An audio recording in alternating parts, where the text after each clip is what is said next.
Joining us now with an in-depth look at what happens after a pope passes is Emma Anderson, professor of religious studies at the University of Ottawa. Professor Anderson, it's good to get your insights. So thanks so much for joining us today to talk about this.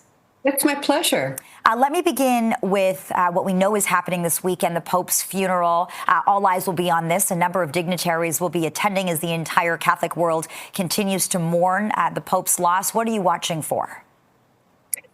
Well, this will be a moment of really high drama for the Catholic Church. Anytime a pope is laid to rest, it's a huge, elaborate ritual. Although with this pope, there will be, as always, touches of humility and simplicity, just like how Pope Francis chose to live his life. Already in the way that his body's displayed, it's a little bit different from the norm. With the last several popes, it's become a tradition to have 3 different coffins, one inside the other, made of different materials. It's also tradition for popes to be laid to rest inside the St. Peter's Basilica in what are known as the papal grottos under the Vatican.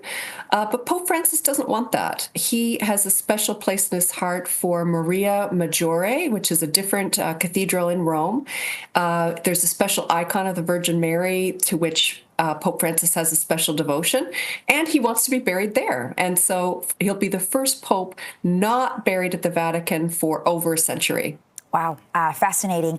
The last time a new pope was chosen was 12 years ago, and we're looking at live images from the Vatican now where people continue to come by to pay their respects. That will, of course, continue into the weekend. A lot of people might be wondering what this process is going to look like and how long it could take, Professor.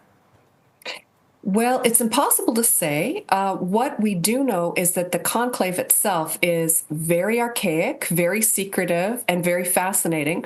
But luckily for all of us, recently we've been able to sort of pull back the layers of mystery and magic because of the movie Conclave, which takes us deep in the heart of a fictional conclave and the fictional death of a fictional pope. And so much of that, of course, has a somewhat melodramatic storyline, but a lot of the basis of the rituals are very true to life. Like in the movie Conclave, we see that after the Pope dies, his papal apartments are cordoned off with these red ribbons and wax. They really do that.